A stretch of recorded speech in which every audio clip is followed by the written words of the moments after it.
welcome everyone. It's my pleasure to welcome everyone to our panel discussion on reimbursement strategies today. I will go ahead and kick off this session with a short presentation on Amplify MedTech, and then we will jump into the conversation with Susan. So I am Famida Kapadia. I am the founder and CEO of Amplify MedTech. Amplify MedTech was founded with the mission of creating a unified medtech ecosystem by promoting collaboration, networking, and sharing of resources among all the ecosystem stakeholders to cultivate a vibrant, sustainable, and locally engaged medtech community in the region. I think this is becoming more of a need now more than ever. A lot of people who were in the federal space might now be looking at different areas of employment, and perhaps entrepreneurship might be one of those areas that they might decide to pursue. And we are here as a resource to support everyone, to help them in their entrepreneurial pursuits, as well as help everyone who's in the ecosystem, like people like Susan and Neo and Idong, who support the ecosystem, who support the startups to help them make progress. So we do a variety of events, networking events and educational events. You're in one of them right now. We have partnerships across the DMV region with a variety of organizations and institutions, and we are collaborating with them on building out additional offerings for the community. And we are also working on building an online solution and resource mapping to support the community further. We support everyone in the medtech ecosystem: startups, corporations, providers, entrepreneurial service organizations, economic development agencies, as well as academic institutions and hospitals. And the reason for this particular model is because for those of you who are startup founders, you're well aware that for you to make progress at some point of time, you will have to touch points with all of these individuals or organizations in order for your companies to be successful. And so we want to create and build that ecosystem to support you. We create impact by enhancing collaboration, facilitating access to resources, creating community engagement that will support economic growth and sustainability in the community. We are very focused on our core values of collaboration, accelerating innovation, which will promote economic development and sustainability. And our most important core values are inclusivity and integrity. We have a couple of upcoming events. So you are in our reimbursement discussion today. We have another event coming up on April 17th, which will where we will have a very spirited discussion on non-dilutive funding. I apologize for the typo, it says dilutive funding. And then on May 15th, we have a webinar on regulatory considerations for AI in MedTech. So if you're subscribed to our mailing list, you will get information on all of these. If you would like to keep connected with us, please let us know, and we would be happy to add you to our mailing list. As always, I'm looking for community partners, startup partners, individual partners. And so if you're interested in partnering and collaborating with us, please reach out to me and I would be happy to have a conversation with you. So with that, I am really excited to kick off our session today. And so before we get into the conversation, just wanted to get a sense of where everyone is in their journey. So we have a quick poll for you, if you don't mind taking a minute and letting us know where you are in your startup journey process. So, Shraddha, if you can share the results of the poll with everyone so that we all know where we are, who we are, and what we are working on. Yep. So, so it looks like we have a lot of companies from the Maryland region in different stages of development. Okay, lots of early stage in the reimbursement process. All right, well, thank you so much for taking this poll. So let's get started on the conversation now. So I am very excited to introduce Susan Shu as our reimbursement consultant. I will hand it over to Susan so that she can introduce herself. Hi, thank you for having me. I'm Susan Xu. I'm the principal of WADOS, a healthcare reimbursement consulting firm, and I work with digital health, diagnostics, and MaedTech companies to help them figure out how to get their services paid for, generally by health insurance plans. I have been in healthcare for over 20 years, starting from R&D medical device with a background in biomedical engineering and switching to health policy research and reimbursement consulting for nearly 2 decades now. I'm also the author of a book. You can see here this way on the screen, titled Healthcare Reimbursement Maids. The ecosystem regulates market access to medical innovation in the US. Very happy to be here and talking about healthcare reimbursement. Thank you, Susan. So let's talk about reimbursement. What is reimbursement and why should a company care about it? So healthcare reimbursement really just refers to the very complicated process where medical innovation is paid for, generally speaking, by health insurance plans. So FDA approval allows a new medical product for sale and marketing in the US. However, getting marketing approval is not a guarantee of market access when the product is really used in patient care. Healthcare providers often play the role of buy and sell. They procure medical technologies, use them to provide services to patients, and then get reimbursed by health insurance plans. So without proper reimbursement, healthcare providers just hesitate to incorporate a new medical advancement into their clinical practice. Just imagine two companies approaching a hospital to sell their product. Besides showcasing, the function and the quality of their products, if one company also provides an ROI analysis showing how much money the hospital can earn from services provided to patients using their product, which company do you think has a better chance of winning over the hospital?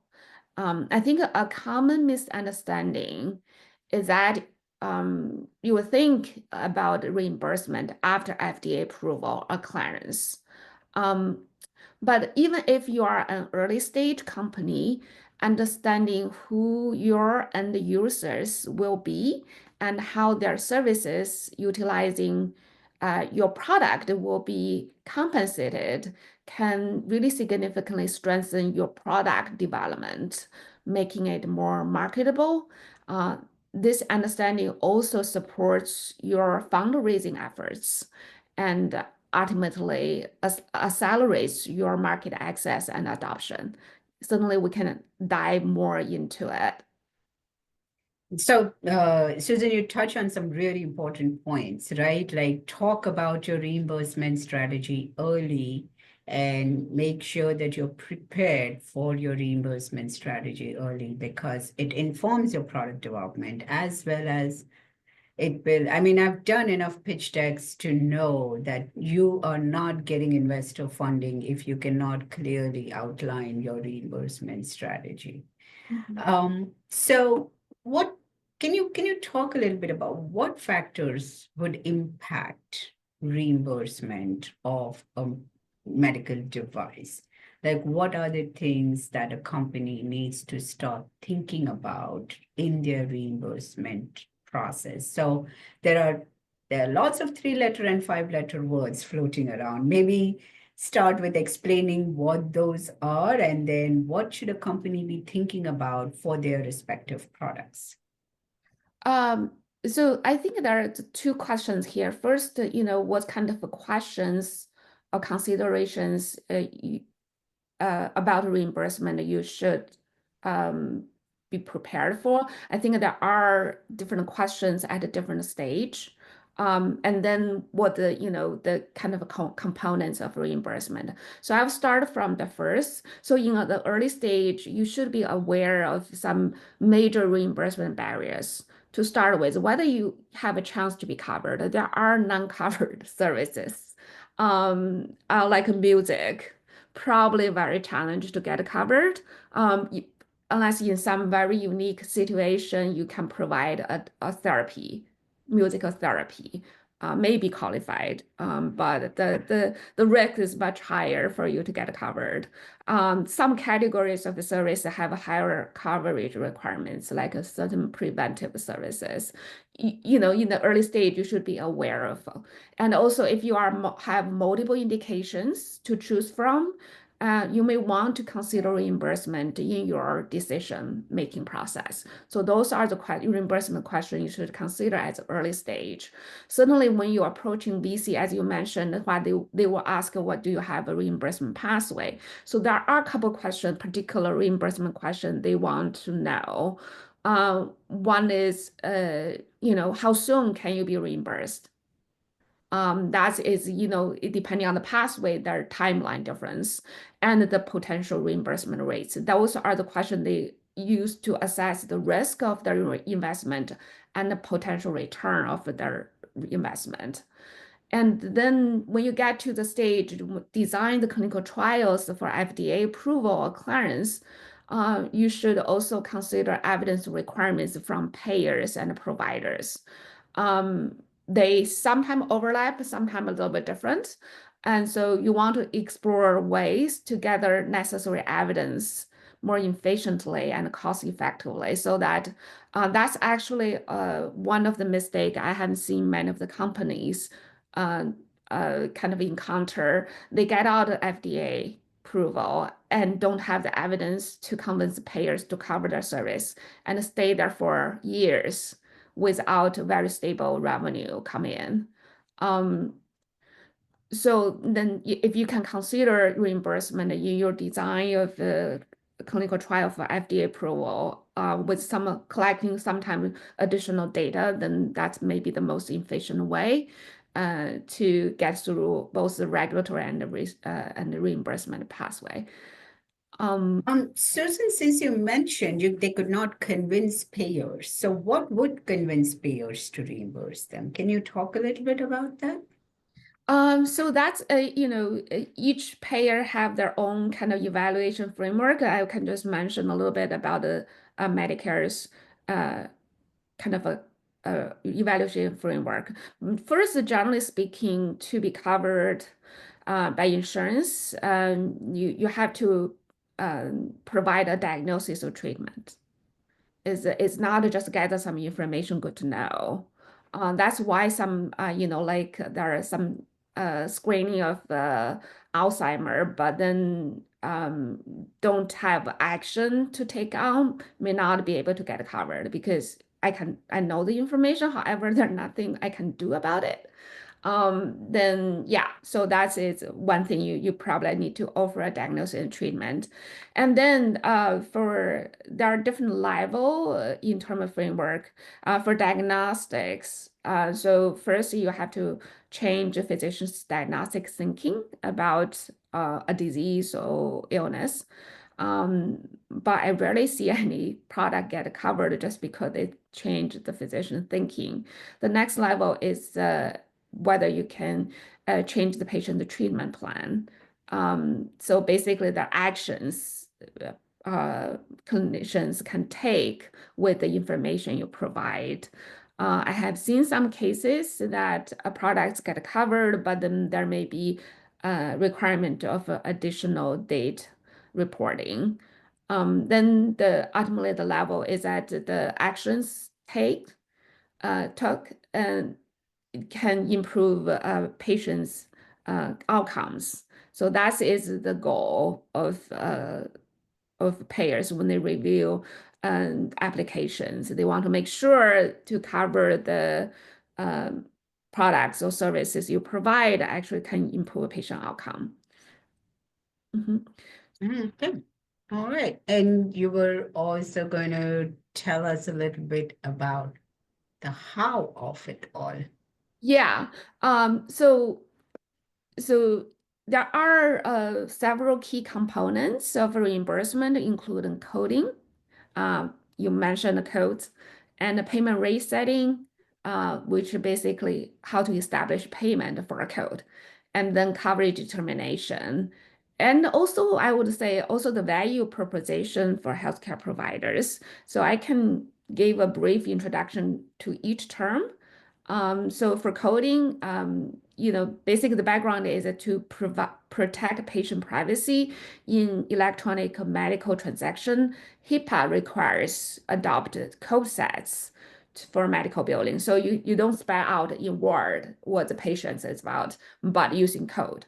The code sets are used by both public programs like Medicare, Medicaid, and also private health plans.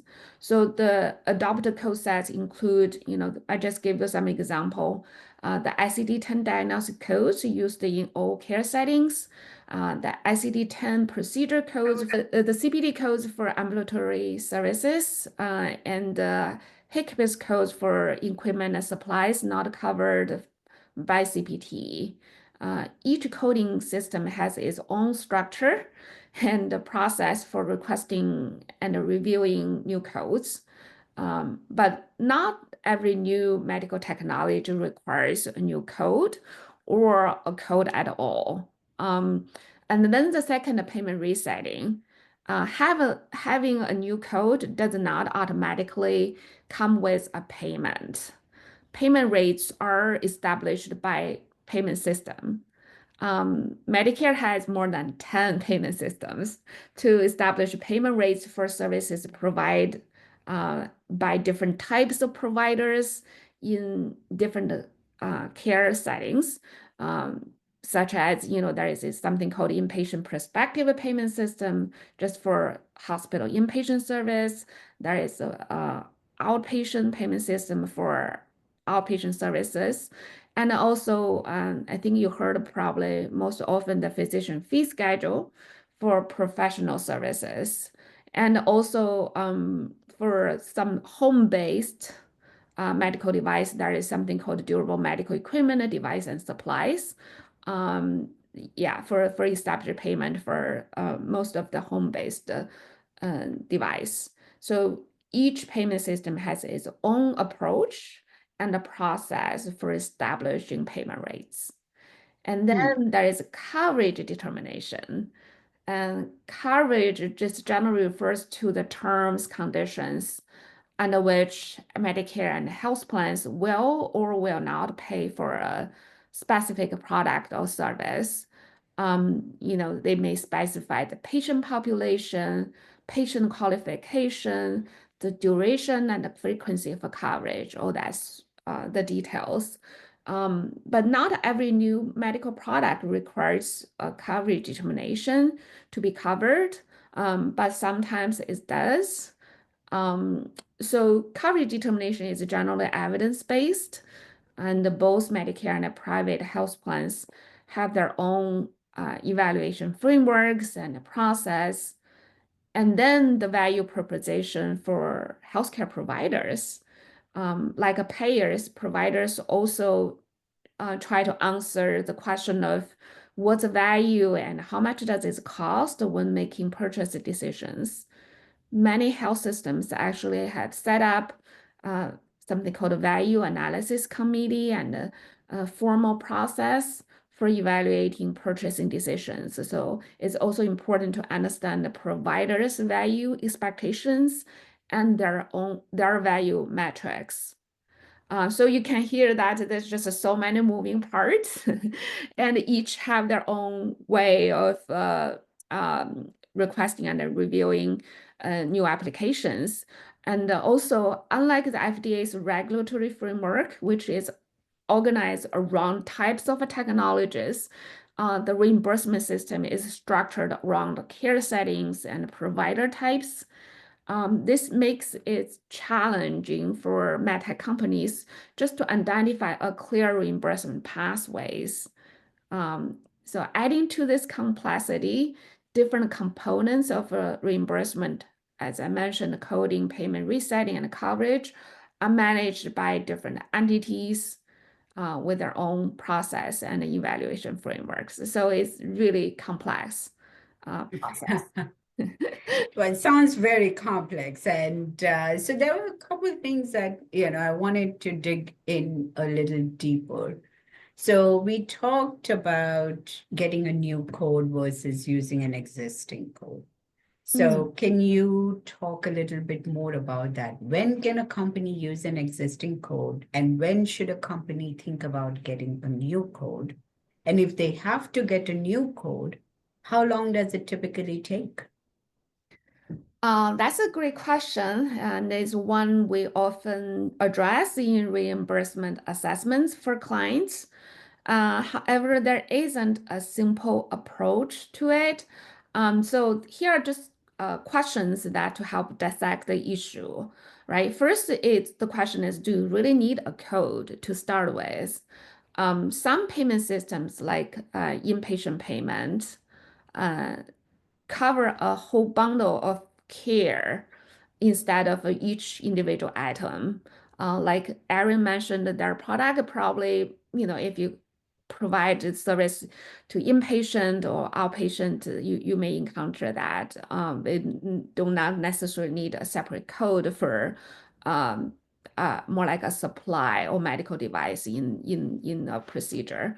However, in this scenario, you may not need a new code. However, there may be programs like the new technology add-on payment in the inpatient setting, for which you may qualify, and then you would need a ICD-10 procedure code. Then outpatient have their own story. The second part of the question, are there existing code or payment pathway you can be covered under? This really depends on your technology and its use case. For example, if you are a remote monitoring platform, it's relatively easy. You just need to assess whether you meet all the requirements of existing remote monitoring code. As the current code doesn't really specify biomarkers have to be monitored. But in other cases, and then just reading the code descriptor may not be sufficient. But if you apply for FDA 510(k) clearance, you may start from examining the reimbursement situation of the predicate device. But if you are on the de novo pathway, the chances of utilizing an existing code are much lower. Um, yeah. In Okay. terms of timeline, to help understand the timeline, I can just give you a couple examples. So most of the Medicare payment systems follow an annual rate setting process. Uh, in terms of coding, AMA holds quarterly panel meetings to review code applications. And then the Medicare administrative contractors are generally required to complete a coverage determination process within a year. So then the biggest uncertain factor I have seen is gathering all the necessary evidence to meet the requirements. That's why it's important to plan ahead. So I have, so in my experience, there's certain companies that I've worked with, right? They Mhm. say if you need a new code, it'll typically take you about 2 to 3 years to get a new code. Is that a fair assessment? And if a company is going to take needs a new code, at what point do they have to start working on getting the new code? And do they have to wait to go to market till they get their new code? It all depends. I hate to answer that question. So I can give an example. For example, if you apply for category 3 CPT code, which is temporary code, the pro process is on quarterly basis, and they don't require you have passed the FDA approval. You just need to establish that you have IRB, you are going through the research Mm-hmm. process for FDA approval. So you can get a temporary code pretty quickly. And the benefit of that, you can start to track the utilization of your service, even in the clinical trial setting. Because if you eventually you want to become a category 1 code. And one of the requirement for of a category 1 code is utilization. You have to reach, they say basically wide adoption of your technology. Certainly for billing purpose, you don't have to have a code. You can use, there are a lot of unspecified code, but then that won't allow you to track your own product technology used. But then the downside of category 3 code, temporary code, the code doesn't really go through the regular payment setting. You don't price the way, go through the annual process of resetting. But then um, you may end up have to apply for a coverage determination and then to get it priced, covered through the Medicare administrative. So there are different ways to go about it. You can still get paid. If you don't go through coverage determination, so the technology will be something called a carrier price.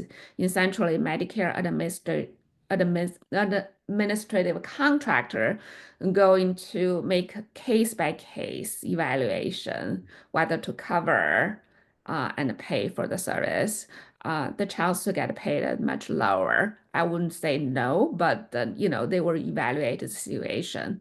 You have to make a justification each time. Um, so yeah, so the to talk about whether you can the process take 2 years. Um, it's it really depends whether you have all the requirement meet all the requirements. They could be longer or shorter.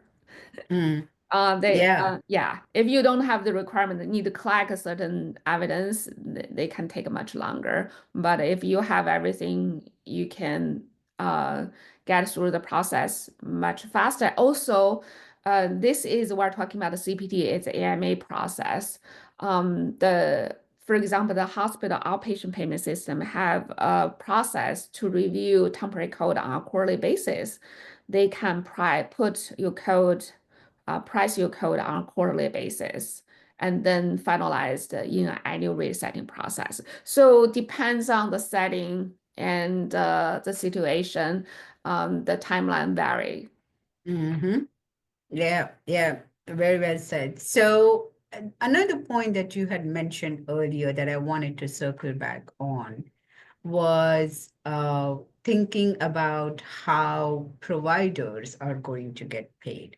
So if I have a medical device, right, I want to get my medical device covered. Why do I need to think about how the provider is going to get paid? Why should that be a part of my reimbursement strategy?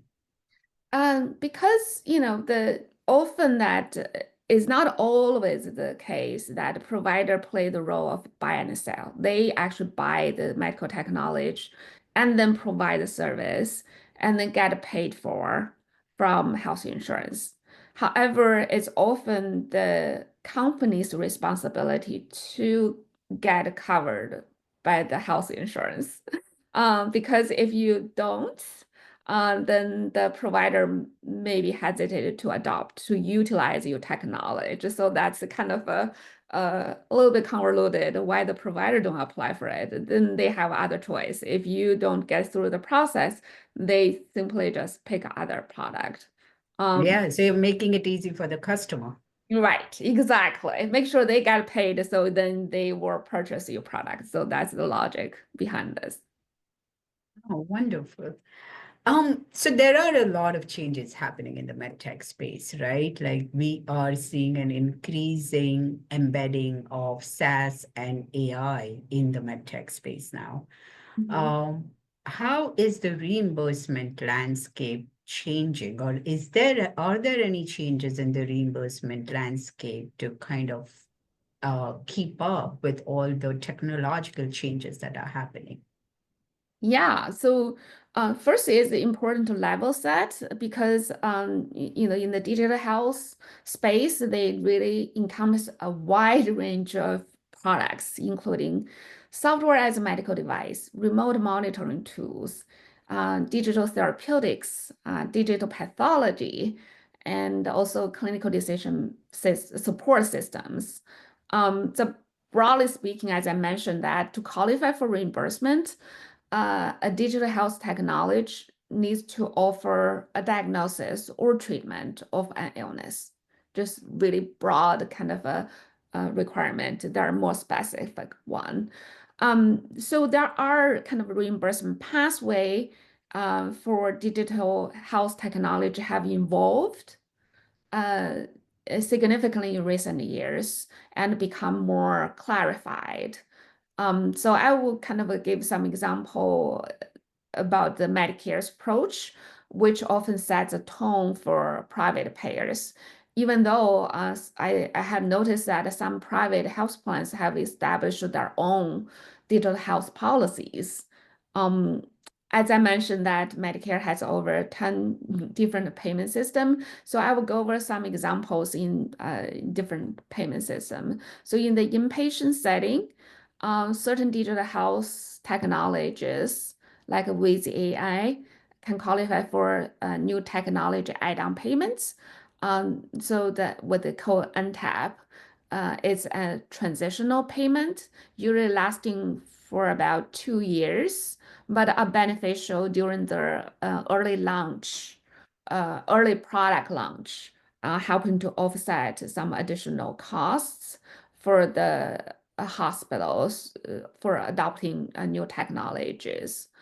In the outpatient setting, there are digital health technologies like software as a medical device, uh, qualify for new technology, APC, referred to ambulatory payment classifications. So basically, established payment rates for new technologies. And physician payment system has received the most of the attention with the reimbursement pathways covering, for example, the remote patient monitoring codes. They have established payment rates for that. And there are also new codes and payment for digital mental health treatment. And certainly under the physician payment system, there are covered software as medical device as well. Oh, wonderful. So you're saying that there are in certain situations, private insurances are doing their own coverage independent of the CMS codes. Uh, they use the coding system the same. The private payer also adopt because the code set are selected for all medical transactions. Um, so, but then there are private health plan establish their own code digital health coverage policy. Um, Mm-hmm. they may specify particular technology they cover um, for what type patients. There are also, I saw one of the company actually have a formulary for digital health therapeutics.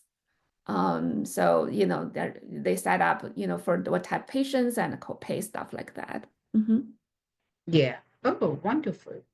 So I am going to turn it over to the audience and see if they have any questions for you. We've covered a lot of ground and we've touched on a lot of different topics.